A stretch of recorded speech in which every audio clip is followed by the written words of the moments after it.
Okay, இப்ப யோவான் 6ஆம் அதிகாரத்துக்கு திருப்போம். देखो हम यूहन्ना का किताब 6 अध्याय की ओर हम देखेंगे। பாருங்க, நல்லா ஞாபகம் வச்சுங்க. देखो अच्छी तरह से याद रखें, இங்க யோவான்ல சொல்லப்பட்டிருக்க ஒவ்வொரு அற்புதமும் यूहन्ना का किताब में जो जो चिन्ह बताए गए, चमत्कार बताए गए है ना, எல்லாமே ஆண்டவர் கொடுக்கிற ஜீவன் எப்படிப்பட்டதா இருக்குன்றத காட்டுறதா தான் இருக்கு. तो हर बात जो है परमेश्वर किस प्रकार का जीवन देते हैं वो बताता है। Every miracle, explains the nature of the life. तो हर एक चमत्कार जो है परमेश्वर का जीवन कैसा है, उनका स्वभाव कैसा है वो दर्शाता So, है। நான் ஏற்கனவே 3 மிராக்கிள் வந்து ஆண்டவர் கொடுக்கிற ஜீவன் எப்படிப்பட்டதா இருக்குதுன்னு பத்தி பார்த்தாச்சு. देखो पहले ही मैंने आपको बताया था, पर 3 जो चमत्कार था वो उस क्या दर्शाता है, परमेश्वर का जीवन कैसा है वो मैंने बताया था आपको। இப்போ 4வது பாக்குறோம். अब हम चौथा देख रहे So, हैं। 4வதுல என்ன அப்படின்னு பாத்தீங்கன்னா, अब चौथा क्या है बोले तो இது ரொம்ப அருமையான ஒரு அதிகாரம். देखो ये बड़ा ही खूबसूरत ये जो है ये 6 अध्याय है। ஏன்னு எனக்கு தெரியாது, ஆனா இந்த அதிகாரத்தை நான் நிறைய டைம் படிச்சிருக்கேன். मुझे नहीं पता क्यों, लेकिन ये जो चैप्टर है यूहन्ना का 6 अध्याय वो मैं बार बार पढ़ चुका हूँ। இதுல வந்து நிறைய விஷயம் இருக்கு. इसमें बहुत सारी बातें हैं। இப்ப நான் teach பண்ணிட்ட பிறகு किताब में सिखाने के बाद நீங்களே படிச்சு பாருங்களேன். आप खुद जाके पढ़कर देखो। நான் சொல்லி கொடுத்தது கொஞ்சமா இருப்பான், நீங்க படிக்கும்போது ரெவலேஷனா கொட்டும். देखो जब मैं सिखाता हूँ वो बहुत कम होगा, लेकिन आप अगर पढ़ोगे ना आपको जो है जबरदस्त प्रकटीकरण आपको मिलेगा। அப்படியே ஒரு ஒரு வார்த்தையில இருந்து நிறைய காரியம் இருக்கும். हर एक एक बातों में बहुत सारे विषय छुपा होगा। சோ இந்த 6ஆம் அதிகாரத்துல என்ன பார்க்க तो போறோம்னா, इसमें 6 अध्याय में क्या देखने वाले हैं हम, நிறைய ஜனங்க இருக்காங்க, बहुत सारे लोग हैं கிரவுட் வந்திருக்கு, और बहुत बड़ा जो है झुंड है, எல்லாம் பசியா இருக்காங்க. और जो है सभी लोग भूखे हैं। சோ இங்கதான் இயேசு வந்து அப்பங்களை மீனை மல்டிப்ளை பண்ற ஒரு மிராக்கிள பண்றாரு. तो यहाँ पर ही जो है मछली और जो रोटी है उसे गुणवन करने का चमत्कार परमेश्वर यहाँ पे कर रहे हैं। சோ இந்த அதிகாரம் நீங்க வாசித்தீங்கன்னா ஒவ்வொரு வார்த்தை வந்து ரொம்ப இம்பார்ட்டன்ட். तो ये अध्याय जब पढ़ोगे तो हर एक एक शब्द बड़ा ही महत्वपूर्ण है। சோ சில வசனங்களை तो வாசிப்போம். आइए हम कुछ वचनों को पढ़ेंगे। யோவான் 6வது அதிகாரம் यूहन्ना का किताब 6 अध्याय 5வது வசனம். 5वां वचन। யோவான் 6 5வது வசனம். यूहन्ना का किताब 6 अध्याय 5 नंबर का वचन। John chapter 6 verse 5 onwards. यूहन्ना का किताब 6 अध्याय 5वां अध्याय नंबर से। இயேசு தம்முடைய கண்களை ஏறெடுத்து திரளான ஜனங்கள் தம்மிடத்தில் வருகிறதைக் கண்டு பிலிப்புவை நோக்கி, இவர்கள் சாப்பிடத்தக்கதாக அப்பங்களை எங்கே கொள்ளலாம் என்று கேட்டார். जब यीशु ने अपनी आंखें उठाकर एक बड़ी भीड़ को अपने पास आते देखा तो फिलिपुस ने कहा, हम इनके भोजन के लिए कहां से रोटी मोल लाए। தாம் செய்ய போகிறதை அறிந்தும் அவனை சோதிக்கும்படி இப்படி கேட்டார். उसने ये बात उसे परखने के लिए कही, क्योंकि वह आप जानता था कि वह क्या करेगा। பிலிப்பு அவருக்கு பிரதியுத்தரமாக, இவர்கள் ஒவ்வொருவனும் கொஞ்சம் கொஞ்சம் எடுத்துக்கொண்டாலும் 200 பணத்துக்கு அப்பங்களும் அவர்களுக்கு போதாதே என்றான். फिलिपुस ने उसको उत्तर दिया, 200 दिनार की रोटी भी उनके लिए पूरी ना होगी कि उनमें से हर एक को थोड़ी थोड़ी मिल जाए। 8வது வசனம். அப்பொழுது அவருடைய சீஷரில் ஒருவனும் சீமோன் பேதுருவின் சகோதரனுமாகிய அந்திரேயா அவரை நோக்கி, उसके चेलों में से सिमोन पतरस के भाई अंद्रियास ने उससे कहा, இங்கே ஒரு பையன் இருக்கிறான், அவன் கையில் 5 வார்கோதுமை அப்பங்களும் 2 மீன்களும் உண்டு, ஆனாலும் அவைகள் இத்தனை ஜனங்களுக்கு எம்மாத்திரம் என்றான். यहाँ एक लड़का है जिसके पास जो कि 5 रोटी और 2 मछलियां हैं, परंतु इतने लोगों के लिए वो भी क्या है। நீங்க இந்த அதிகாரத்துல வார்த்தைகளை ரொம்ப கவனமா படிக்கணும். देखो ये जो चैप्टर ये भाग है ना, वो उसमें हर एक एक जो शब्द है वो बड़े ही ध्यान से आपको पढ़ना होगा। 6வது வசனத்துல பாருங்க. 6 जो वचन है उस पे देखो। பிலிப்பு கிட்ட வந்து முதல்ல இயேசு கேக்குறாரு. यहाँ पे फिलिपुस के पास आके यीशु पूछते हैं, அவரோட டிசைபிள், एक चेले, ஏப்பா நிறைய பேர் இருக்காங்க, இவங்களுக்கு எல்லாம் பிரெட் எங்க வாங்கலாம், என்ன பண்ணலாம் அப்படின்னு ஜீசஸ் கேக்குறாரு. यहाँ पे यीशु यहाँ कहते हैं, अरे बाप रे कितने सारे लोग हैं, इनके लिए रोटी कहाँ से ले। சோ இயேசு வந்து சும்மா கேக்குறாரு பிலிப்பு கிட்ட, நிறைய பேர் இருக்காங்களேப்பா, இவங்களுக்கு பிரெட் எல்லாம் எங்க வாங்கலாம். तो यीशु फिलिप्पिस को जाके कह रहे हैं, अरे बहुत सारे लोग हैं, इनके लिए रोटी कहाँ से लाए?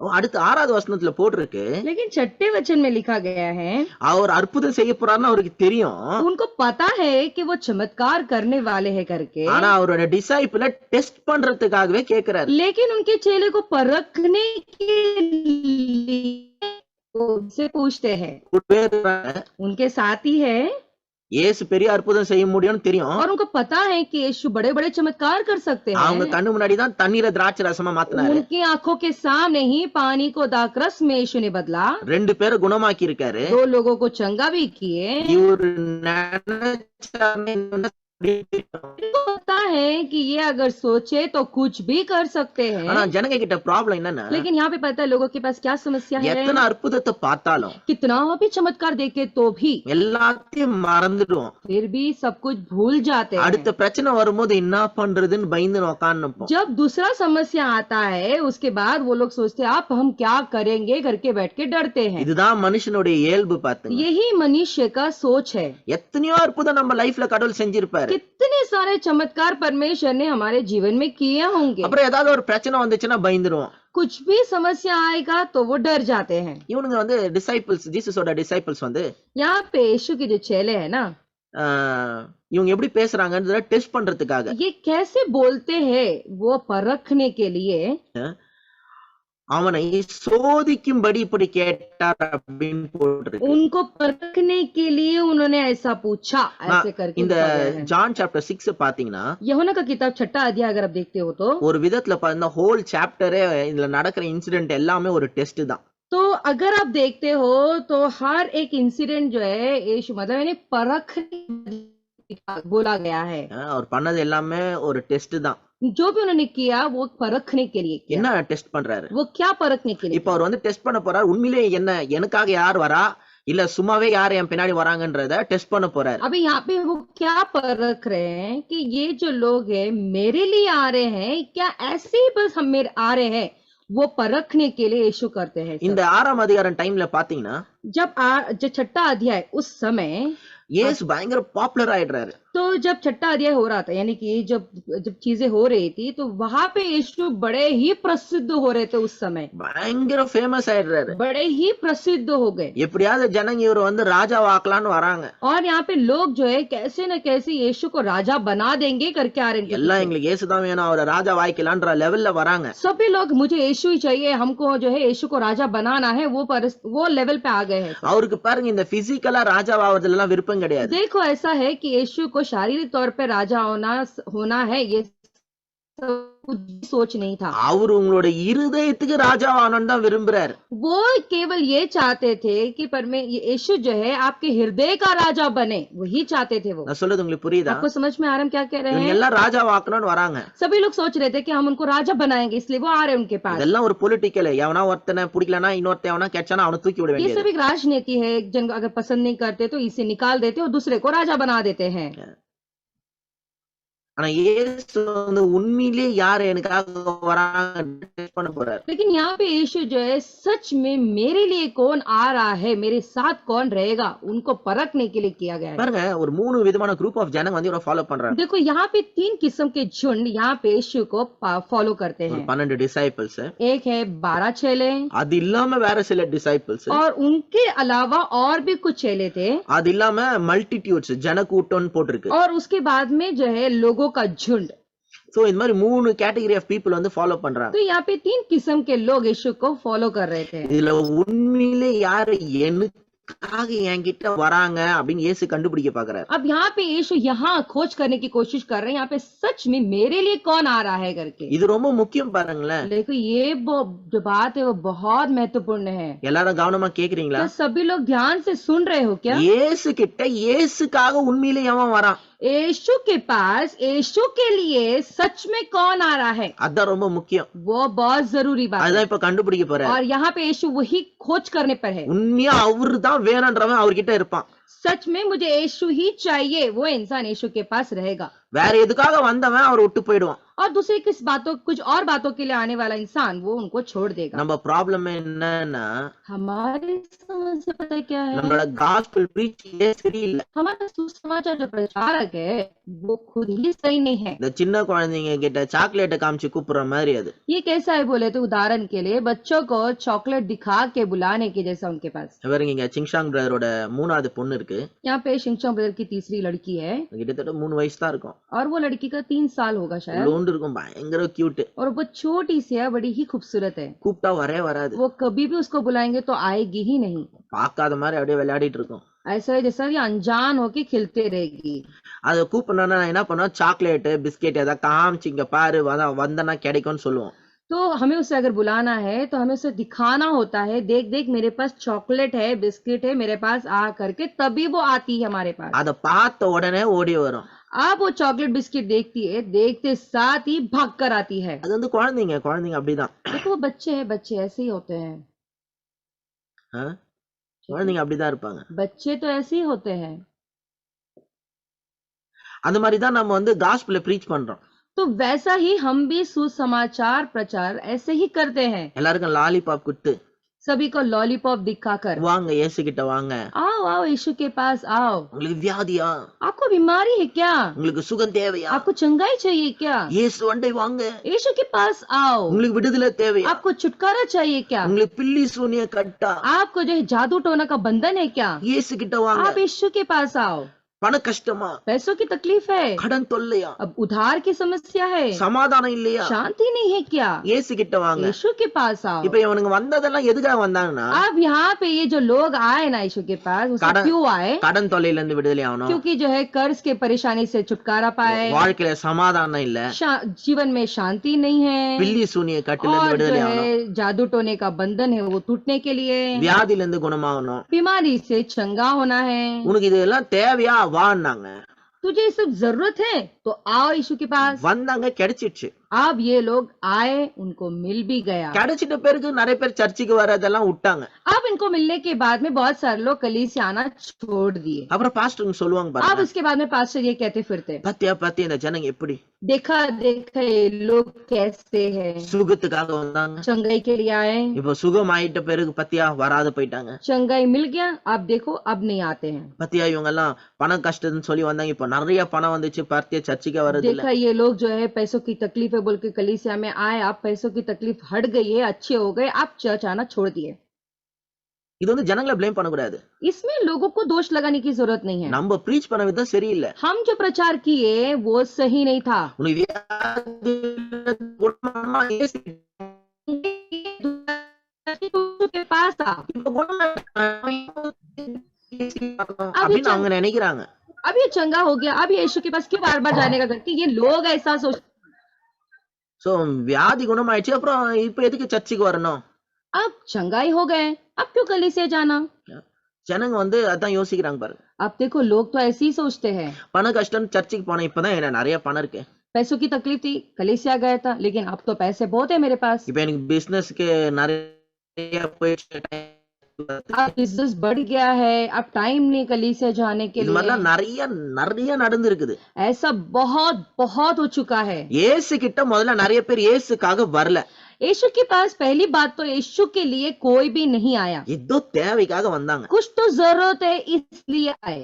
ஏதோ தேவை சந்திக்க போட ரெக்கமெண்ட் பண்ணி யாரையும் இயேசு கிட்ட கூட்டு வராதீங்க. देखो तुमको कुछ समस्या है, तुम आओ यीशु के पास, ऐसे रेकमेंड करके यीशु के पास मत लेके आओ तुम। நான் சொல்றேன், நீங்க இயேசுவை ஒழுங்கா பிரசங்கம் பண்ண கத்துங்க. देखो मैं कहना चाहता हूँ, यीशु के बारे में ठीक तरीके से प्रचार करने के लिए आप पहला सीख जाओ। எங்க சர்ச்சுக்கு வந்தா ஹீல் ஆயிடுவீங்க, मेरे कलीसिया में आओगे तो चंगाई मिल எங்க जाएगी, சர்ச்சுக்கு வந்தா உங்களுக்கு பணம் கஷ்டம் போயிடும். मेरे कलीसिया में आओगे तो पैसों की समस्या मिट जाएगी। இதெல்லாம் அவன் மாதிரி பேசத விட்டுருங்க. ऐसा ऐसा बोलना छोड़ दो। கடவுளையும் கடவுளுடைய அன்பை கரெக்டா பேச தெரியணும். यीशु के बारे में और परमेश्वर के प्रेम के बारे में ठीक तरीके से बोलना सीखो। நான் சொன்னேன் கடவுளையும், கடவுள் परमेश्वर और परमेश्वर के प्रेम के बारे में उन्हें सिखाओ கரெக்டா பேச தெரிஞ்சுங்க. और ठीक तरीके से बोलना सीखो। நிறைய பேருக்கு சுவிசேஷமே பேச தெரியாது. बहुत सारे लोगों को सुसमाचार ही बोलना नहीं आता। ஒண்ணு அவங்களோட சுவிசேஷம் என்னன்னா, எங்க சர்ச்சுக்கு வந்து பாருங்க, எங்க சர்ச்சுக்கு வந்து பாருங்க. एक उनका ऐसा सुसमाचार होता है, आप मेरे कली से आके देखो, आप मेरी कली से आके எங்க देखो, ऐसा कहते பாஸ்டரோட हैं। பிரசங்கத்தை ஒரு டைம் கேட்டு பாருங்க. मेरे पास्टर का प्रचार आप एक बार सुनकर देखो। இல்லனா நீ இன்னைக்கு செத்தா எங்கே போவாய்? नहीं तो ऐसा प्रचार करेंगे, तुम आज मरोगे तो तुम कहाँ जाओगे? நீங்க எல்லாம் பாவி தெரியுமா? तुम सब पापी हो, तुम्हें पता है क्या? இயேசுவை ஏற்றுக்கொள்ளாம செத்து போயிட்டீங்கன்னா यीशु को अगर तुम स्वीकार किए बिना मर जाओगे तो நரகத்துக்கு போயிடுவீங்க. आप नर्क में चले जाओगे। இயேசுவை ஏற்றுக்கொண்டீங்கன்னா यीशु को आप स्वीकार करोगे तो பரலோகம் போவீங்க. आप स्वर्ग में जाओगे। இததான் சொல்லி ஜனங்களை ரட்சிப்புக்குள்ள நடத்துறேன்னு கூட்டு வந்திருக்காங்க. यही कह करके लोगों को जो है उद्धार की ओर लेकर जा रहे करके कह के बुलाते हैं। அப்போ இதுல ஜனங்க இயேசு கிட்ட வந்தது காரணம் என்னன்னா, यहाँ पे फिर इसका मतलब ये है कि लोग यीशु के पास आने का कारण क्या था? இயேசுக்காக வரல, यीशु की वजह से नहीं आए। செத்துட்ட பிறகு எங்கேயா நரகத்துக்கு போயிடுவோமோ அதுல இருந்து தப்பிக்கணும்ன்றதுக்காக இயேசு கிட்ட வந்தாங்க. मरने के बाद कहीं नरक ना पहुंच जाए, ये उस नरक से बचने के लिए சர்ச்சில் ஏன் இருக்காங்க? लगता है बहुत सारे लोग जो कलीसिया में वो क्यों यहाँ पर हैं? இயேசுக்காக இருக்கிறாங்க நினைச்சுக்கிறீங்களா? क्या तुम ऐसा सोचते हो कि वो यीशु के लिए है? அதெல்லாம் நடிப்பு. नहीं, वो सब दिखावट नाटक है। நரகத்துல இருந்து தப்பிச்சு எப்படியாவது ஹெவனுக்கு போயிடணும்ன்றதுக்காக தான் இருக்காங்க. नरक से बचकर कैसे तो स्वर्ग पहुंच जाए उसके लिए है वो। அதுக்கு இயேசுவை அப்படியே கொஞ்சம் யூஸ் பண்ணிக்கிறான், டிக்கெட் மாதிரி टिकट में यूज பண்ணி போறாங்க. तो ये स्वर्ग जाने का एक टिकट के जैसा यीशु का इस्तेमाल कर रहे हैं। சோ நம்ம வந்து காஸ்பலே ஒழுங்கா பிரசங்கம் பண்ணல. तो हमने सुसमाचार ही ढंग से प्रचार नहीं किया। இயேசு கிட்ட நிறைய பேர் இயேசுக்காகவே வரல. यीशु के पास बहुत सारे लोग यीशु के लिए नहीं आए। நரகத்துக்கு பயந்து வந்தவனுங்க நிறைய பேர். नरक से बचने के लिए डर के मारे यीशु के पास आए। நானே அப்படிதான் இயேசு கிட்ட வந்தேங்க. मैं खुद यीशु के पास इसलिए आया। 1995 எல்லாரும் பிரசங்கம் பண்ணாங்க. 1995 में सभी लोगों ने ऐसा ही प्रचार किया था। 2000ல உலகம் அழிய போகுது. 2000 में जो है सब कुछ जो है दुनिया मिट जाएगी। 100% कंफर्म। और ये 100% कंफर्म है। அப்ப வந்து இயர் வந்து 95 இருக்கும். और उस वक्त ईयर जो है 95 चल रहा था। எல்லாரும் ஸ்டார்ட் பண்ணிட்டாங்க பேசுறதுக்கு। और सारे लोग ये बोलना शुरू कर दिए। 2000ல உலகம் அழிஞ்சிடும்। 2000 में संसार मिट जाएगी। இயேசு இப்போ வந்துறாரு। यीशु अभी आ जाएंगे। இதோ வராருன்னு। अभी आ रहे हैं करके। ஈரானுக்கு யுத்தம் நடக்குது। ईरान और इराक का जो है युद्ध हो रहा है। சதாம் हुसैन का जॉर्ज बुश को சண்டை நடக்குது। सदाम हुसैन और जॉर्ज बुश का जो है युद्ध हो रहा है। இங்க அவன் பாம்பு போடுறான், அங்க இவன் பாம்பு போடுறான்। यहाँ पे ये बॉम्ब डाल रहा है, वहाँ पे वो बॉम्ब डाल रहा है। உலகம் முடிய போகுது। संसार मिट जाने वाला है। நீ செத்தீங்கன்னா எல்லாம் நரகத்துக்கு தான் और போவீங்க। तुम अगर मर जाओगे तो आज नर्क में ही जाओगे। அங்க வேற நரகம் வேற டேஞ்சரான இடமா। और वो जो नर्क जो है बड़ा ही खतरनाक जगह है ना। நித்தியமா எரிஞ்சினே இருக்கணும்। अनंत काल तक आप बस जलते रहोगे। இதெல்லாம் கேட்டு பயந்து போய் और ऐसा सब सुनकर डर के मारे எப்படியாவது இந்த 2000 இயர் வரதுக்குள்ள வந்துடணும்। कैसे तो करके 2000 वर्ष आने से पहले हम यीशु को स्वीकार कर लेते। ஏன்னா 2000ல தான அவர் வர போறாரு। क्योंकि 2000 वर्ष जो ईयर है उसमें तो यीशु आने वाले हैं ना। सो 1999 டிசம்பர் மாசம் ஆண்டவர் ஏற்றுக்கொண்டார்। तो 1999 में दिसंबर के महीने में मैं यीशु को स्वीकार कर लिया। 5 வருஷமா செய்தியை கேட்டு பயந்து போய் கடைசி லாஸ்ட் மாசம் 2000 வரப்போகுது। तो 5 साल डर के मैं प्रचार सुन के डर के जो है उसके बाद यानी कि 2000 वर्ष यानी 2000 साल जो आने से पहले दिसंबर 1999 दिसंबर को मेरा उद्धार हो गया, यानी यीशु को स्वीकार किया मैंने। நான் சும்மா போய் சொல்லுங்க, उनमें 1999 டிசம்பர்ல கரெக்டா வாழ்க்கை ஆண்டவருக்கு ஒப்பு கொடுத்தேன்। मैं सच कह रहा हूँ, मैं झूठ नहीं कह रहा हूँ। 1999 में दिसंबर के महीने में मैं यीशु को स्वीकार कर लिया। நான் தப்பிச்சேன்டா, மத்தவங்க செத்தானுங்க அப்படின்ட்டு। तो मैंने ये सोचा बाप रे मैं तो बच गया, बाकी सब गए। இப்ப நான் எதுக்கு ஆண்டவர் கிட்ட वंदேன்? अब यहाँ पे मैं यीशु के पास क्यों आया? எங்கடா நரகத்துக்கு போயிடுவோமோன்னு பயம்। அப்பெல்லாம் அந்த மாதிரி காஸ்பல் ப்ரீச் பண்ணுவாங்க. क्योंकि उस वक्त ऐसा ही सुसमाचार प्रचार किया गया था நைட்ல கனவுலாம் வரும் और பாருங்களேன். रात में स्वप्न सब आते थे। அந்த कनவு எப்படி வரும்னா, और वो सपने कैसे होते थे? இயேசு வந்துருவாரு ஆனா என்ன கை விட்டுருவாரு. यीशु आ जाएंगे लेकिन मैं चूक जाऊंगा। அந்த மாதிரி தான் கனவு வரும். और वैसे वैसे ही स्वप्न आते थे। எத்தனையோ நாள் பயந்து பயந்து எந்திரிக்குவேன். कितने दिन जो है डर डर के उठ जाता था। பாருங்க இந்த சின்ன பையனா பாஸ்டருங்க எவ்வளவு டார்ச்சர் பண்ணிருக்காங்க பாருங்க. देखो ये छोटे से लड़के को ये पास्टर ने कितना अत्याचार किया है। ஆ? நிறைய டைம் बहुत बार கனவுல இயேசு வந்திருப்பாரு. सपने में यीशु आए होंगे। என்ன கூப்பிடுவாரா விட்டு போயிடுவாரான்னு பயந்துனே இருப்பேன். वो मुझे लेकर जाएंगे या मुझे छोड़कर चले जाएंगे, ऐसा डर डर के उठता था। நம்மளுக்கே மனசுல வேற தெரியுமா நம்ம அந்த அளவுக்கு சரியில்லைன்னு, கன்ஃபார்மா நம்மள விட்டுருவாருன்னு நம்ம மனசுலயே இருக்கும். हमको खुद को भी मन में ऐसा लगता है कि भाई ठीक है हम सही नहीं है, तो ऐसे हम भी सोच लेते हैं भाई यीशु तो आएंगे और हमें छोड़ देंगे, छोड़ जाएंगे। அப்ப இந்த நரகத்துல இருந்து தப்பிக்கிறதுக்கு தான் இயேசு கிட்ட வந்தேன். इसका मतलब ये है मैं उस नरक से बचने के लिए ही यीशु के पास आया। நான் சொல்றேன் இந்த மாதிரி எல்லாம் இயேசு கிட்ட வர்றது வேஸ்ட். मैं कहना चाहता हूँ इस तरीके से यीशु के पास आना वो वेस्ट है। கடவுள் கிட்ட கடவுளுக்காக வரணும். यीशु परमेश्वर के पास परमेश्वर के लिए आना है அவரை உண்மையா தேடணும். और उनको सच्चे दिल से ढूंढना चाहिए। எந்த இடத்துக்கு போறன்றது முக்கியம் இல்ல, கடவுளை உண்மையா தேடுறோமா இல்லையா, அவருக்காக வந்திருக்கிறோமான்னு தான் முக்கியம். कौन सी जगह में हम जाने वाले वो महत्वपूर्ण है, लेकिन परमेश्वर के लिए हम जा रहे हैं क्या वो महत्वपूर्ण है। ஒரு வசனத்தை வாசிப்போம். யோவான் 6ஆம் அதிகாரத்துல एक वचन हम पढ़ेंगे यूहन्ना का किताब 6 अध्याय में 26வது வசனம். 26 नंबर का वचन। யோவான் 6:26. यूहन्ना का किताब 6 अध्याय 26 नंबर का वचन ஓகே நான் வாசிக்கிறேன். मैं पढ़ता हूँ। இயேசு அவர்களுக்கு பிரதியுத்தரமாக, நீங்கள் அற்புதங்களை கண்டதினால் அல்ல, நீங்கள் அப்பம் புசித்து திருப்தியானதினாலே என்னை தேடுகிறீர்கள் என்று மெய்யாகவே மெய்யாகவே உங்களுக்கு சொல்லுகிறேன். यीशु ने उन्हें उत्तर दिया, मैं तुमसे सच सच कहता हूँ तुम मुझे इसीलिए नहीं तुमने कर्म देखे, परंतु इसीलिए कि तुम्हें रोटी खाकर तृप्त हुए। பாருங்க இது முன்னாடி வசனங்களை பார்த்தீங்கன்னா அந்த எப்படி 5 அப்போ 2 மீனை நிறைய பேருக்கு மல்டிப்ளை பண்ணி கொடுத்தாருன்ற ஸ்டோரி இருக்குது.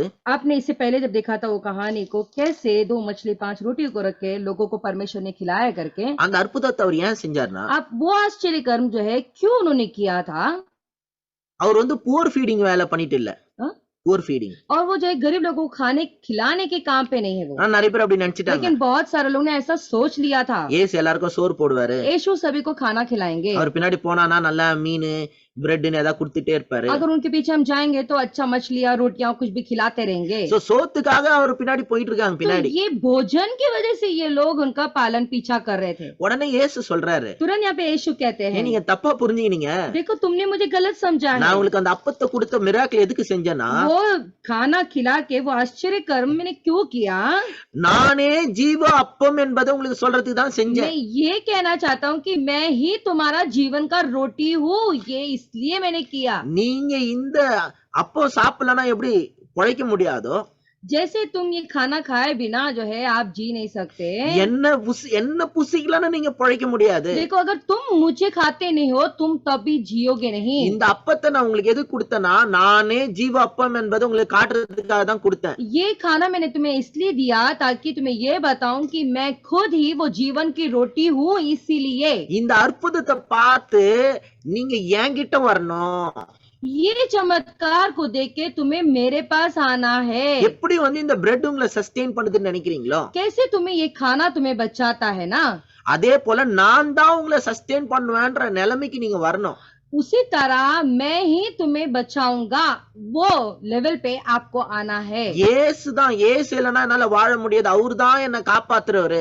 यीशु ही, यीशु के बिना मैं नहीं जी सकता, वही मुझे बचाने वाले हैं। அதான் நம்ம சொல்லுவோம் இல்லையா, சாப்பிடாம எப்படி உயிர் வாழ முடியும், हम कहते हैं ना खाए बिना कैसे तुम जियोगे, அது போல இயேசு இல்லாம எப்படி உயிர் வாழ முடியும். तो वैसा ही यीशु के बिना हम कैसे जिएंगे। எனக்கு இந்த சாப்பாடு எவ்வளவு முக்கியமோ அதை விட இயேசு எனக்கு முக்கியம் சொல்லி அவர்கிட்ட வரணும்னு தான் அந்த அற்புதம் तो செஞ்சாரு. ये चमत्कार परमेश्वर ने क्यों किया क्योंकि ये बताने के लिए खाने के जरिए खाना खा के हम कैसा जीते हैं वैसे இந்த சாப்பாடு எவ்வளவு முக்கியம்னு நம்ம நினைக்கிறோமோ ये खाना कितना महत्वपूर्ण है ऐसा हम जब सोचते हैं ना அதை விட இயேசு ரொம்ப முக்கியன்றதை காட்டுறதுக்கு தான் இந்த அற்புதம் செஞ்சார். उससे भी कहीं ज्यादा हमें यीशु कितना जरूरी है वो दिखाने के लिए परमेश्वर ने ये आश्चर्य कर्म दिखाए.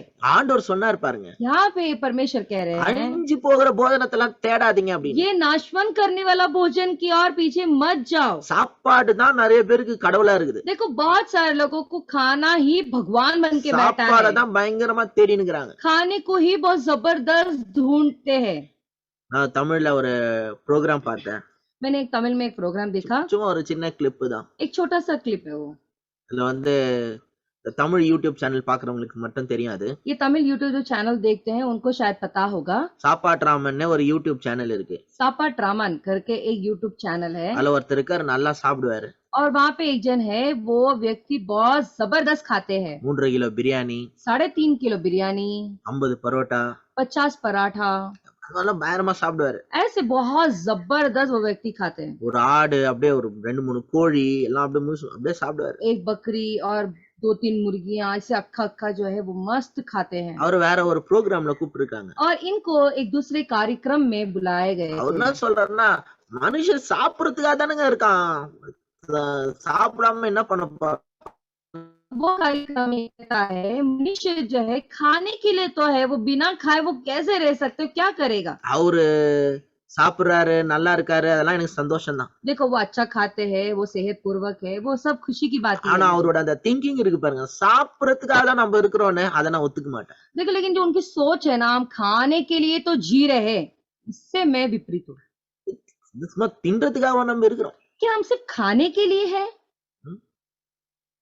கொஞ்சம் யோசித்து பாருங்க. जरा सोच कर देखें. நிறைய பேர் ஈவன் கிறிஸ்டியன்ஸ் எல்லாம் நம்புறாங்க. देखो बहुत मसीह लोग भी जो है ऐसा ही सोचते हैं. சில நினைக்கிறாங்க சாப்பிடலன்னா உயிர் வாழ முடியாது. कुछ लोग ये सोचते हैं कि हम खाना नहीं खाएंगे तो हम जी नहीं पाएंगे. நான் ஃபர்ஸ்ட் சர்வீஸ்ல சொன்னேன், இப்பவும் சொல்றேன். देखो पहले सर्विस में भी बताया था और अभी भी आपको बताता हूँ. நீங்க யூடியூப்ல பாத்தீங்கன்னா நிறைய பேர் இருக்காங்க. देखो अगर YouTube आप देखते हो तो बहुत सारे लोग ऐसे हैं. குஜராத்ல ஒருத்தர் இருந்திருக்காரு. गुजरात में एक जन थे, 20 வயசுல சாப்பிடுறத விட்டாரு. 20 साल की उम्र में उन्होंने खाना खाना छोड़ दिया, வெறும் தண்ணி மட்டும் தான். केवल पानी में ही जी ஃப்ரூட்ஸ் रहे. எல்லாம் சாப்பிடுவான்னு நினைச்சிக்க கூடாது. आप ये मत सोचना कि वो फल वल खाते होंगे. வெறும் ஃப்ரூட்ஸ் சாப்பிட்டாருன்னா அவர் பேர் வந்து ஃப்ரூட்டேரியன். अगर वो सिर्फ फल खाते होंगे तो उनका नाम है फ्रूटेरियन. ஆனா இவங்க எல்லாம் வந்து ஃப்ரூட்டேரியன் கிடையாது, பிரெத்தேரியன். लेकिन ये फ्रूटेरियन नहीं है बल्कि ब्रेथेरियन. அப்படின்னா இவங்க வெறும் தண்ணி தான் குடிப்பாங்க. इसका मतलब ये है केवल ये सिर्फ पानी पीते हैं. 20 வயசுல இருந்து 70 வயசு வரைக்கும் சாப்பிடாம இருந்திருக்காரு. ये 20 से लेकर उम्र तक बिना खाए रह चुके हैं. அது மாதிரி தமிழ்நாட்டுல ஒருத்தர் 38 வருஷம் சாப்பிடாம இருக்காரு. यहाँ पे तमिलनाडु में भी जो है 38 साल से खाए बिना भी एक इंसान நீங்க है. யூடியூப்ல போட்டீங்கன்னா வரும். देखो अगर YouTube में डालोगे तो आप देख सकते हो. ஸ்ரீலங்கால ஒரு பாஸ்டர் 1 வருஷம் சாப்பிடாம இருந்தாரு. श्रीलंका में एक पास्टर जो है 1 साल बिना खाए थे. ஒரே ஒரு வெறும் தண்ணி மட்டும் தான், வேற எதுவுமே சாப்பிடல. वो कुछ भी नहीं खाए, केवल पानी में ही जिए. சாப்பிடலன்னா செத்துருவாங்க நிறைய பேர் நினைக்கிறாங்க பாருங்க. बहुत सारे लोग ये सोचते हैं खाएंगे नहीं तो मर जाएंगे, ஆனா சாப்பிடாம நிறைய பேர் உயிர் வாழ்ந்திருக்காங்க. लेकिन बिना खाए भी बहुत सारे लोग जीवित है. உங்களுக்கு வேணா அது மாதிரி ஒரு 5-6 வீடியோஸ் நான் உங்களுக்கு அனுப்பி अगर வைக்கிறேன். आपको चाहिए तो ऐसा 5-6 वीडियो मैं आपको भी भेजता நான் हूँ. என்னத்துக்கு இது இவ்வளவு கஷ்டப்பட்டு ये சொல்றேன்னா, सब मैं क्यों इतने तकलीफ उठा के कह रहा हूँ நீங்க எல்லாம் आपको? சாப்பிடாம இருங்க அப்படி சொல்ல. मैं ये नहीं कह रहा हूँ कि आप लोग खाए बिना रहो करके. நீங்க நல்லா சாப்பிடுங்க, டேஸ்டா சாப்பிடுங்க, சந்தோஷமா இருங்க. देखो आप अच्छा खाओ, टेस्ट से खाओ, आप खुशी से रहो. என் வீட்டுக்கு வாங்க, உங்களுக்கு நல்லா சாப்பாடு தரேன். मेरे घर पर आओ, मैं अच्छा खाना तुम्हें दूंगा. நான் அதெல்லாம் உங்களை சாப்பிட வேணாம்னு சொல்ல. मैं ये नहीं कह रहा हूँ कि आप खाओ मत ஆனா करके. அப்படியே சாப்பிடலன்னா அவ்வளவுதான், சாப்பிடலன்னா பழைக்க முடியாது அப்படிலாம் நினைக்காதீங்க. लेकिन आप ऐसा मत सोचना कि नहीं बाबा खाना नहीं खाएंगे तो बस उतना ही, खाना नहीं खाएंगे तो हम जी नहीं पाएंगे. பைபிள்ல போட்டிருக்கு, மனுஷன் அப்பத்தினால் மாத்திரமல்ல தேவனுடைய வாயிலிருந்து புறப்படுகிற ஒவ்வொரு வார்த்தையினாலும் பிழைப்பான்னு. यहाँ पे बाइबल में कहता है मनुष्य खाना से ही जीवित नहीं रहेगा, बल्कि जो है मुंह से आने वाले हर एक एक शब्द जो परमेश्वर की ओर से आते हैं उसके वजह से वो जिएगा. அதை நீங்க நம்புறீங்களா? और ये बात पे विश्वास करते हो क्या? நான் உங்களுக்கு சொல்றேன், சாப்பாடு எவ்வளவு முக்கியம் நினைக்கிறோமோ, நான் என்ன சொல்ல வரேன்னா அதுக்கு மேல இயேசு முக்கியம் நினைக்கணும். देखो हम ये कह रहे हैं कि जितना खाना महत्वपूर्ण है, लेकिन उससे भी कहीं ज्यादा हमें यीशु मसीह मुख्य है। எனக்கு சாப்பாடு எவ்வளவு தேவைன்னு நினைக்கிறேனோ அதை விட இயேசு எனக்கு அதிகமான தேவை அப்படின்னு நினைக்கணும். देखो, जो अगर इंसान सोचता है कि मुझे खाना इतना जरूरी है, वो इंसान को मुझे खाने से ज्यादा जरूरी परमेश्वर है करके सोचना चाहिए। இயேசு சொல்ற I am a real food indeed in the same chapterல. तो वही भाग में ये कहते हैं कि मैं ही सच्चा भोजन हूँ करके, நானே உங்களுக்கு மெய்யான போஜனம் அப்படின்ற. मैं ही सच्चा भोजन हूँ करके बोल रहे हैं। ஒருத்தன் என் ரத்தத்தையும் மாம்சத்தையும் புசிக்கலனா அவனுக்கு ஜீவன் இருக்காதுன்றாரு. एक इंसान जो मेरा लहू और मेरा शरीर नहीं खाएगा तो उसको जीवन नहीं है करके वो कह रहे हैं। அவர் வந்து என்ன முக்கியமா வச்சுக்கடா, என்ன உன் ஆகாரமா ஆக்குன்னு சொல்றாரு. वो कह रहे हैं कि मुझे तेरा भोजन बना, मुझे तो अपने जीवन में महत्वपूर्ण रख करके कह रहे हैं। இதுக்கே நிறைய பேரு கடினமான உபதேசம் இதெல்லாம் யார் பின்பற்ற முடியும், நிறைய பேர் ஃபாலோ பண்றது ஸ்டாப் பண்ணிட்டாங்க. तो बहुत सारे लोग जो है ये जब प्रचार, ये जब यीशु कह रहे थे, जब सुने तो उन्होंने कहा अरे बाप रे, ये तो बहुत मुश्किल कदम उठाना पड़ेगा। ऐसे सोचकर यीशु को बहुत सारे लोग छोड़ गए। நிறைய பேர் ஃபாலோ பண்றது ஸ்டாப் பண்ணிட்டாங்க. बहुत सारे लोग यीशु को छोड़ गए, எல்லாம் போயிட்டாங்க. सभी लोग चले गए। கடைசியா 12 பேர் தான் இருக்காங்க. वहां पे 12 चेले ही रुक गए। இந்த 12 பேர் தான் இயேசு கிட்ட சாப்பாட்டுக்காக அற்புதத்துக்காக இல்ல, இயேசு கிட்ட இயேசுக்காக இருந்தாங்க. ये 12 लोग जो है परमेश्वर के खाने के लिए, परमेश्वर के आश्चर्य कर्मों के लिए नहीं रुके थे, बल्कि केवल यीशु के लिए ही वहां पे वो रुक இதுல गए। ஒருத்தன் திருடன், அவன் திருடனா இருந்தா கூட அவன் இயேசுக்காக தான் இருந்தான். यहाँ पे एक चोर तो था, लेकिन वो चोर के लिए எப்படியோ போயிருப்பான். अगर वो छोड़कर चले गया होता तो அவனுக்கு பண விஷயத்துல ஒரு டெம்ப்டேஷன், அதுல தோத்து போயிட்டான். क्या பணத்துக்காக இயேசுவை காட்டி கொடுத்துட்டான். क्या करे, यहाँ पे पैसों के लिए वो गिर गया और ये पैसों के लिए वो यीशु को दिखा दिया। அதான் ஜூடாஸோட பிரச்சனை. वही यूदा का जो है समस्या था। நல்லா கேட்டுங்க, यहाँ पे अच्छी तरह से सुने, ஒரே நாள்ல ஜீசஸ்க்கு ஃபாலோவர்ஸ் குறைஞ்சு போயிடுச்சு. एक ही दिन में यीशु के जो पालन करने वाले जो लोग थे वो सब कम हो गए। நல்லா கேட்டுங்க, ध्यान से सुने, இப்ப 12 பேர் தான் இருக்காங்க. यहाँ पे 12 लोग ही थे। இயேசு அந்த 12 பேரை பார்த்து சொல்றாரு, यहाँ पे 12 लोगों को देखकर यीशु कहते हैं எல்லாரும் போயிட்டாங்க, सभी लोग छोड़ चले गए। நீங்களும் போயிடாதீங்க, हाँ, நீங்களும் போயிடாதீங்க. तुम भी मुझे छोड़कर मत வேற அவங்க தான் जाओ। என்ன புரிஞ்சிக்கல, वो लोग तो मुझे नहीं समझे, நீங்களாவது என்ன புரிஞ்சிங்க. तुम तो भी अच्छी तरह से समझो मुझे। அப்படிலாம் இயேசு சொல்ல. यहाँ पे यीशु ऐसा नहीं बोले। இயேசு அவங்கள பார்த்து என்ன சொல்றாரு, यीशु ने देखकर क्या कह रहे थे, நிறைய பேர் போயிட்டாங்க, बहुत सारे लोग मुझे छोड़कर चले गए, நீங்களும் போணுமாப்பா. तुम्हें भी जाना है क्या बाबा? எப்படி இருக்காரு பாருங்க. जरा देखो कैसे। அதாவது இயேசு நீங்களும் போணுமாப்பான்னு யாரையும் விரட்டுறாரு, கேர் பண்ணிக்கலன்னா நினைக்காதீங்க. यहाँ पे देखो, ऐसा मत सोचना यीशु यहाँ से इनको भगा रहे, किसी का ख्याल नहीं रख रहे, ऐसा मत सोचो आप।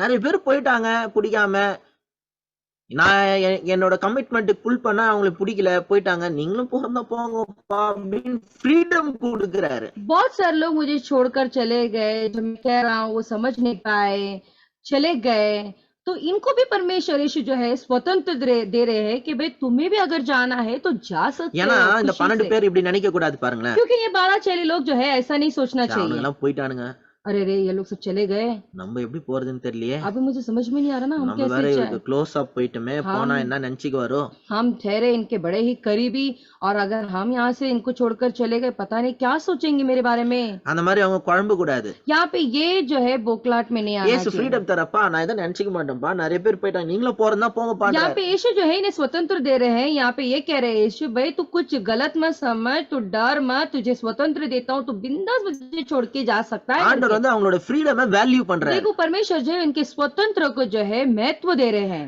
ஃப்ரீடம் ரொம்ப முக்கியம்.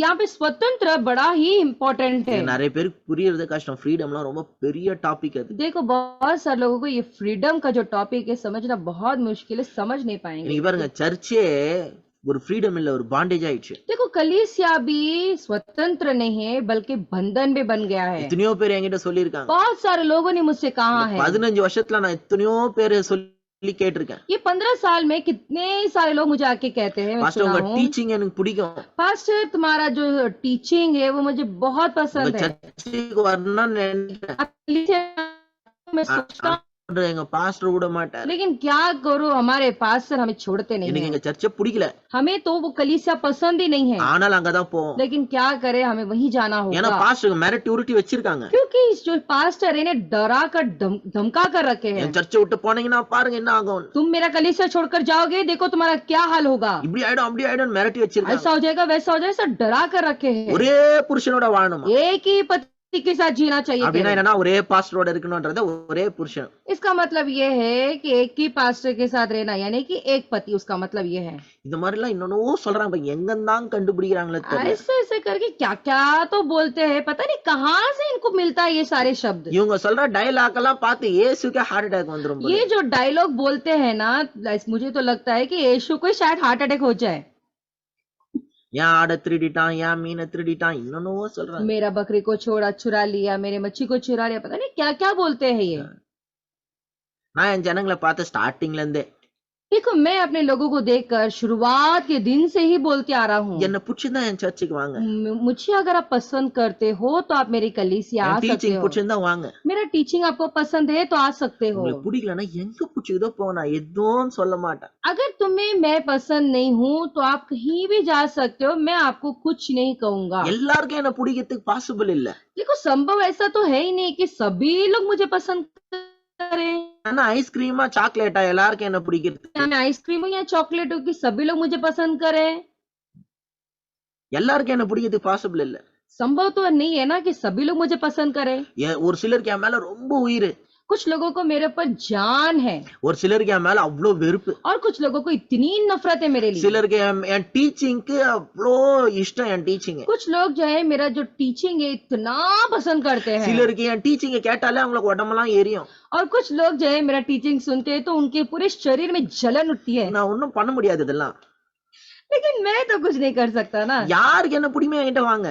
जो लोग मुझे पसंद करते हैं, आप लोग मेरे पास आइए। பாம்பேல 1000 பாஸ்டர் இருக்கிறாரு, யாரு உங்களுக்கு பிடிச்சது அங்க போங்க. मुंबई में हजारों पासवान है, आप जिसको भी पसंद करते हो आप वहां जा सकते हो। நான் உங்களை துரத்துறேன்னு நினைச்சுக்க போறீங்க, ஃப்ரீடம் கொடுக்குறேன். देखो, आप ये मत सोचना कि मैं आपको भगा रहा हूँ, लेकिन मैं आपको स्वतंत्र दे रहा அது हूँ। மாதிரி நிறைய பேர் போயிருக்காங்க. ऐसे बहुत सारे लोग मुझे छोड़कर चले गए நான் हैं, யாரையும் சபிக்கல, யார் மேல மனசு கஷ்டத்துல और இல்ல. किसी के ऊपर मन मुठाव नहीं, ना मैं किसी को श्राप दिया। எப்படியோ போய் எல்லாரும் சந்தோஷமா இருந்தீங்கன்னா ஓகே தான். कहीं तो भी आप जाओ, कहीं भी खुश रहो, बस यही बात अच्छी है। நான் சொல்றேன், இந்த இந்த அற்புதத்தை இன்னும் டீப்பா அடுத்த வாரம் பார்ப்போம். இது வெறும் ஜஸ்ட் அதை சுத்தி நடக்கிற காரியங்களை பத்தி தான் பார்க்கறோம். देखो, ये जो आश्चर्य कर्म है, मिराकल है, ये अभी मैं ऊपर की तौर से बोल रहा हूँ, अगले हफ्ता और गहराई से मैं कहूंगा। உண்மையான leader, true leader will never seek followers. देखो, जो सच्चा अगुवाई है वो कोई भी फॉलोवर के पीछे नहीं जाता।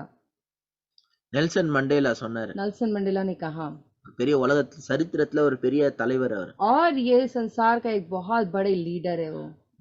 உண்மையான தலைவன் தொண்டர்களை தேடிட்டு இருக்க மாட்டான். एक अच्छा लीडर जो है वो फॉलोवर को पीछा नहीं करेगा।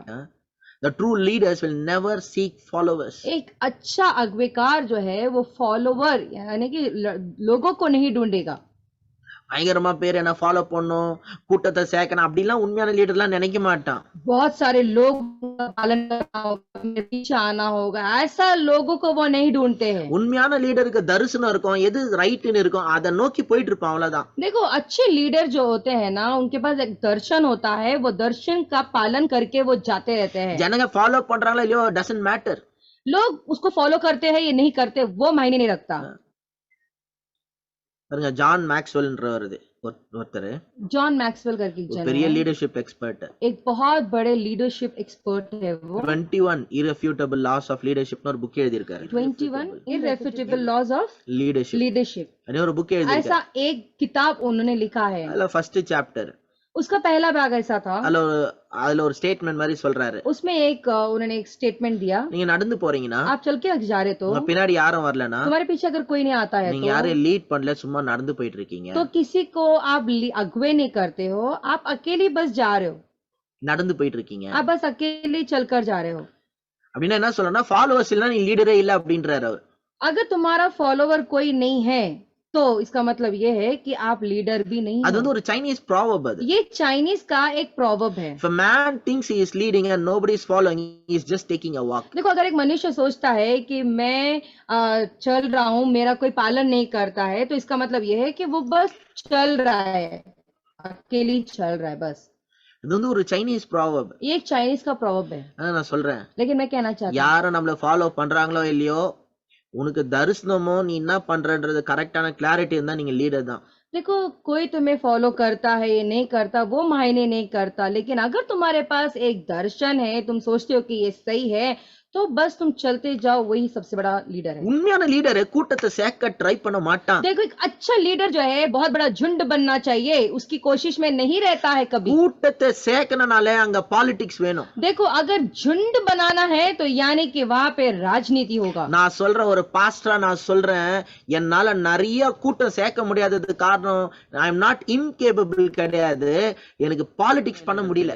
देखो, मैं झुंड बना नहीं सकता, बना नहीं पाया, इसका मतलब ये नहीं है कि मेरे में वो क्षमता नहीं है करके, ऐसा नहीं है। கூட்டத்தை சேர்க்கணும்னால மேனிபுலேஷன் பாலிடிக்ஸ் இருந்தாதான் கூட்டத்தை சேர்க்க देखो, முடியும். अगर मैनिपुलेशन होगा, वहां पे राजनीति होगा, बहुत सारी समस्याएं आएगी। பாஸ்டரா இருந்தா கூட பாலிடிக்ஸ் பண்ணாதான் கூட்டத்தை சேர்த்து கூட்டத்தை மெயின்டைன் பண்ண முடியும். देखो, अगर पास्टर रहे तो भी वहां पे झुंड अगर बनाना है तो वहां पे राजनीति का खिलवाड़ होता ही है। எங்க ஒரு குரூப் ஆஃப் ஜனங்களை நீங்க வந்து மெயின்டைன் பண்ணோம் சஸ்டெயின் பண்ணோம் விட்டு போயிட கூடாது நினைக்கிறீங்களா, அங்க பாலிடிக்ஸ் கட்டாயமா வரும். देखो, एक झुंड है, वो लगातार उनके साथ बने रहना चाहिए, उन्हें छोड़कर नहीं जाना चाहिए। इसका मतलब यह है कि वहां पे राजनीति का इस्तेमाल करना ही पड़ेगा। உண்மையான லீடர் வந்து போறவன் போட்டோம், இருக்கிறவன் இருக்கட்டும், வரவன் வரட்டும், அப்படிதான் இருப்பாங்க. एक अच्छे अधिकार जो होते हैं ना, आने वाले आने दो, जाने वाले जाने दो, छोड़कर जो जाता है वो जाने दो, ऐसा ही रहता है। இருக்கிறவன் இருக்கட்டும். जो रहना चाहते हैं वो रहने दो, ऐसे कहते हैं। இயேசு வந்து ஒரு உண்மையான லீடர். देखो, यीशु जो है एक अच्छे सच्चे अगुवेकार थे, கூட்டத்தை சேர்க்கிற வேலையில இல்ல, झुंड को जमा करने के काम में नहीं थे। சத்தியம் எதுவோ அதை பேசுறதுலதான். जो सत्य था वो बोलने के लिए वो थे। நான் உங்களுக்கு சொல்றேன், मैं कहता हूँ, देखो, எங்க கூட்டம் இருக்குது அங்க சத்தியம் இருக்காது. जहाँ पे बड़ा झुंड होता है वहाँ पे सत्य नहीं रहेगा। கூட்டம் எங்க தெரியுமா வரும்? पता है झुंड कहाँ रहता है? சர்க்கஸ்க்கு வரும், वहाँ पे सर्कस में होगा, एंटरटेनमेंटக்கு வரும், एंटरटेनमेंट जहाँ रहता है वहाँ मैजिक पे, ஷோக்கு வரும், जहाँ पे जादू होता है वहाँ पे होता है, டிராமாக்கு வரும். जहाँ पे नाटक होता है वहाँ पे होता है। நான் சத்தியத்தை பேசுறேன்னு கூப்பிட்டு பாருங்க, கூட்டம் வருமான்ட்டு. मैं सत्य तुम्हें सिखाऊंगा, ऐसे करके आप झुंड को बुलाओ तो देखो झुंड नहीं आएगा। சத்தியத்துக்கு கூட்டம் வராது, சத்தியத்தை தேடுற ஒரு சில ஆட்கள் மட்டும் தேடி வருவாங்க. देखो, सत्य के लिए कोई भी आता नहीं है, लेकिन जो सत्य को ढूंढते हैं ना, वो एक या दो लोग ही आते हैं उनके पास। சத்தியத்தை தேடுற ஆட்கள் தான் வருவாங்க. जो सत्य को ढूंढते हैं ना, वो लोग ही आते हैं। இயேசு ஒரு நாள் நினைச்சாரு, यहाँ पे यीशु ने सोचा एक दिन, நிறைய கூட்டம், बहुत सारे बड़ा झुंड, சூப்பரா வந்துட்டோம், நம்ம டார்கெட் அச்சீவ் பண்ணிட்டோம், अरे वाह, अच्छा हो गया, हमारा टारगेट हमने पूरा कर दिया। நம்ம 12 பேர்ல இருந்து இப்ப 6000 பேர் 20000 பேர் ஆயிட்டோம். आप 12,000 से लेके बड़े 20,000 के झुंड तक पहुंच गए हैं। இப்ப பாரு நான் எவ்வளவு பெரிய ஆளு. देख, अब मैं कितना बड़ा आदमी हो गया हूँ। இல்ல, नहीं, உண்மையான ஆட்கள் தேடுறவங்கள ஃபில்டர் பண்றதுக்காக சில டெஸ்ட் வச்சாரு, அதுல ஃபெயில் ஆகி நிறைய பேர் போயிட்டாங்க. सच्चे इंसान कौन है उसे फिल्टर करने के लिए एक टेस्ट उन्होंने रखा था। यहाँ पे बहुत सारे लोग उन्हें छोड़कर चले गए। அவர் சாகும் போதெல்லாம் பாத்தீங்கன்னா ஆல்மோஸ்ட் எல்லாம் போயிட்டாங்க, ஜானை தவிர. जब वो मरने के समय सब लोग उन्हें छोड़कर चले गए, केवल यूहन्ना उनके साथ रह गए। போனவங்களை பத்தி அவர் கவலைப்படல, போனவங்களை வெறுக்கல, எல்லாரையும் எப்படி நேசினா அப்படியே தான் நேசிச்சுட்டு देखो, இருந்தார். जो लोग उन्हें छोड़कर गए थे उनसे उन्होंने नफरत नहीं किया, कुछ नहीं किया। जैसे वो पहले प्रेम करते थे उनके साथ वही प्रेम को लगातार बनाकर रखे उन्होंने। கூட்டம் சேர்க்கணும்னா ஜனங்களை பிரியப்படுத்தணும். देखो, अगर झुंड को बनाकर या संभाल के रखना है तो लोगों को जैसा उनको चाहिए वैसे हमें करना होगा। சின்ன பசங்களுக்கு பாருங்க, பாஸ்தா அந்த மாதிரி தான் பிடிக்கும். देखो, बच्चे लोगों को मैंने पहले बताया था, बच्चे लोगों को जो मैगी नूडल्स है, पास्ता है, वही पसंद है। அவங்களுக்கு வந்து சிப்ஸ் பாக்கெட் அது மாதிரி தான் பிடிக்கும். ये चिप्स की जो पैकेट्स होती है वही उनको पसंद है। நல்லா வீட்டுல சமைச்சு ஆரோக்கியமான ஹெல்த்தி ஃபுட் கொடுங்க, பிடிக்காது. अच्छा घर में पकाया हुआ सेहतमंद खाना अगर आप दोगे तो नहीं खाएंगे। நீங்க ஜனங்களை பிரியப்படணும்னா சிப்ஸ் பாக்கெட் மேகி நூடுல்ஸ் செஞ்சு கொடுக்கணும். तो लोगों को अगर आप उनके हिसाब से अगर रहना है, उनको प्रिय करना है, तो उनको अच्छा चिप्स, मैगी नूडल्स, पास्ता देना होगा நல்லா சாப்பிட்டு ரொம்ப நல்லா இருந்துச்சுட்டு போவாங்க. और अच्छा खा पी के बहुत अच्छा था बोल के जाएंगे, ஆனா உள்ள ஒரு ஸ்ட்ரெngth இருக்காது. लेकिन अंदर कोई भी ताकत नहीं रहेगा. சத்தியத்தை பேசுனீங்கன்னா ஜனங்க வர்றது ரொம்ப கஷ்டம். अगर आप सत्य सिखाओगे ना तो लोग आना मुश्किल है, ஏன்னா எவன் சத்தியத்தை தேடுறான்?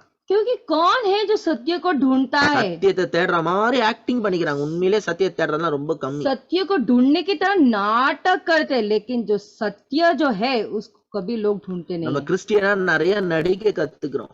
देखो, एक मसीह होने के नाते जो है हम बहुत अच्छा नाटक करना सीखते கடவுள் हैं, மேல பக்தி மாதிரி, जैसा कि परमेश्वर के बहुत भक्तिवान जैसे, நல்லவ மாதிரி, बहुत अच्छे इंसान जैसे, அன்பான ஆள் மாதிரி, बहुत प्रेमी इंसान जैसे, தாழ்மையான ஆள் மாதிரி, बड़े ही नम्रता पूर्वक जैसे, கடவுள் கடவுள் கடவுள் தான் அப்படின்ட்டு परमेश्वर परमेश्वर परमेश्वर ही करके. சில சிச்சுவேஷன் வச்சுன்னா பைபிள் அப்படி பைபிளாது तो एक कोई परिस्थिति ऐसा आ जाता है तो बोलेंगे बाइबल पढ़. अरे क्या बाइबल है, आप हमें जो है प्रैक्टिकली सोचना चाहिए. पास्टर ऐसा कहते हैं, சும்மா அப்படி காமிச்சிக்கிறது. ऐसे दिखावट करते हैं. நம்ம இன்னைக்கு அதுல இருந்து மாறுவோம். हमें वहां से वो नजरिया से हमें बदलना இன்னைக்கு है. நம்ம நம்மளோட இருதயத்தை பார்த்து கேட்போம். आज हमारे हृदय को देख के हमें पूछना होगा, நான் இயேசு கிட்ட இயேசுக்காக வந்தேனா? मैं यीशु के पास यीशु के लिए आया क्या? நான் இயேசு கிட்ட இயேசுக்காக வந்தேனா? मैं यीशु के पास यीशु के लिए ही आया क्या? நான் உண்மையிலே இயேசுவை தான் தேடுறேனா? क्या मैं सच में यीशु को ढूंढ रहा हूँ क्या? நான் எனக்கு என்ன வேணும்? मुझे क्या चाहिए? நீ அதை யோசித்து பாருங்க. सर आप सोच कर देखिए. உங்களே கேளுங்க. எல்லாம் கண்ண மூடிங்க. आप अपनी आंखें बंद करें और आप अपने आप से अभी पूछें, நீங்க கேளுங்க, ஆண்டவரே நான் இயேசு கிட்ட இயேசுக்காக தான் வந்திருக்கேன். आप क्या मैं यीशु के पास यीशु के लिए आया? நரகத்துல இருந்து வந்தேனா? क्या मैं बचने के लिए आया? வியாதியில இருந்து தப்பிக்கிறதுக்காக क्या मैं வந்தேனா? बीमारी से बचने के लिए आया? சமாதானம் இல்லையே, சமாதானம் கிடைக்கும்னு வந்தேனா? मुझे शांति नहीं, मुझे शांति मिलेगा इसलिए आया? இதெல்லாம் கிடைக்காது நான் சொல்ல. देखो, ये सब नहीं मिलेगा करके मैं नहीं कह रहा हूँ, இதுக்காக நீங்க வந்தீங்களா? लेकिन- இதுக்காக மட்டும் क्या केवल आप ये वजह से आए क्या? நான் எனக்கு இயேசு கிட்ட இயேசுக்காக வந்தேன். नहीं, मैं यीशु के पास केवल यीशु के लिए ही आया हूँ. இயேசு கிட்ட இயேசுக்காக வந்தேன். मैं यीशु के पास केवल यीशु के लिए ही आया हूँ. கொஞ்சம் யோசித்து பாருங்க. सोच कर देखिए आप. உங்களே கேளுங்க. आप अपने आप से पूछो, நான் உண்மையே இயேசுவை தேடுறேனா? क्या मैं सच में यीशु को ढूंढ रहा हूँ क्या? உண்மையிலே நான் ஆண்டவர் சொல்ற மாதிரி வாழ்றேனா? क्या मैं सच में जो यीशु कहते हैं वैसे वैसे जीवन जी रहा हूँ क्या? நான் வெளியில ஒரு ஆள் உள்ள ஒரு ஆளா क्या இருக்கேனா? मैं अंदर एक और बाहर एक हूँ क्या? என்னோட டிசைர்ஸ், என்னோட விருப்பங்கள்லாம் எப்படி இருக்கு? मेरी इच्छाएं सब कैसी है? உண்மையிலே என்னோட விருப்பம்லாம் ஆண்டவருக்கு ஏற்ற ஒரு விருப்பமா? क्या जो इच्छाएं हैं क्या वो परमेश्वर जैसा चाहते वैसे ही कर रहा हूँ क्या? உண்மையிலே சத்தியத்தை அறியறதுக்காக நான் முயற்சிக்கிறேனா? क्या मैं सच में सत्य को जानने की कोशिश में हूँ क्या? அப்படி நான் சத்தியத்தை அறியறதுக்கு முயற்சினா என்ன பண்றேன் நான்? सत्य को जानने की कोशिश में हूँ, उसका मतलब मैं कर क्या रहा हूँ? क्या मैं ढूंढ रहा हूँ क्या? जान रहा हूँ क्या? யோசித்து பாருங்க. आप सोच कर देखिए. நான் உங்களுக்காக ஜெபிக்கிறேன். मैं प्रार्थना करूंगा आपके लिए. பிதாவே, குமாரனாகிய இயேசு கிறிஸ்து நாமத்தினால சமூகத்துல வருகிறோம். पिता यीशु मसीह के नाम से आपके सम्मुख में आते हैं. எல்லா விதமான மாயமாலத்துல இருந்து எங்களை விடுதலையாக்குங்க. सारे धोखे Hypocrisy, धोखेबाजी से हम जो अपने आप को धोखा दे उससे हमें आप बाहर निकाले. தாழ்மை போல நடிக்கிறது, नम्रता की तरह नाटक करना, பக்தி போல நடிக்கிறது, ढोंगी की तरह भक्तिवान की तरह ढोंग रचाना, எல்லாம் அதுல இருந்து எங்களை விடுதலையாக்குங்க. सब चीजों से हमें आप छुटकारा दो. கடவுளை தேடுறது போல நடிக்கிறது, परमेश्वर को ढूंढने के जैसा नाटक करना, அதுல இருந்து எங்களை விடுதலையாக்குங்க. आप इससे हमें छुटकारा दे. ஆண்டவரே, நீங்களே எங்களோட ஜீவ அப்பம். परमेश्वर आप खुद ही हमारा जीवन की रोटी है. நீங்க தான் எங்களுக்கு முக்கியம். आप ही हमारे लिए महत्वपूर्ण है. உங்களுக்காக நான் வந்திருக்கிறேன். आपके लिए केवल हम आए உங்களை हैं. நான் அறியணும், आपको जानना है मुझे, உங்களை நான் அனுபவிக்கணும், आपको अनुभव करना है मुझे, உங்களுடைய இருதயத்தை நான் புரிஞ்சுக்கணும். आपके हृदय को मुझे समझना है. நீங்க விரும்புறது போல என்னோட எண்ணம், என்னோட வாழ்க்கை எல்லாம் மாறணும். आप जैसा चाहते हो वैसी मेरे सोच मेरे जीवन बदलना चाहिए. இயேசுவின் நாமத்தில், यीशु के नाम से, இயேசுவின் நாமத்தில். यीशु के नाम से. வியாதியா இருக்கிற ஒவ்வொருத்தருக்காக நான் ஜெபிக்கிறேன். परमेश्वर जो लोग बीमार है हर एक लोगों के लिए मैं प्रार्थना करता இம்மட்டும் हूँ. நீங்க கொடுத்த சுகத்துக்காய் பலனுக்காய் நன்றி. अभी तक जो चंगाई जो शक्ति दी है उसके लिए धन्यवाद. புது பலத்தினால நிரப்பு, नया बल से आप उन्हें भरे, ஆரோக்கியத்தினால நிரப்பு. सेहत से आप भरे.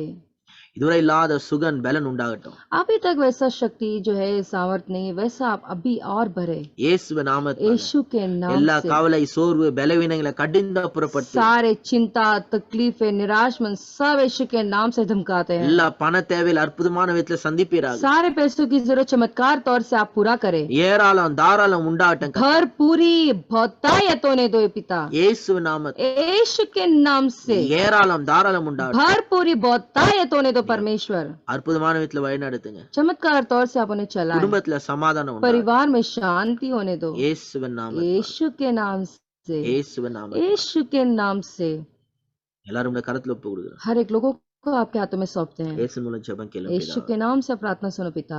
ஆமென். आमीन आमीन।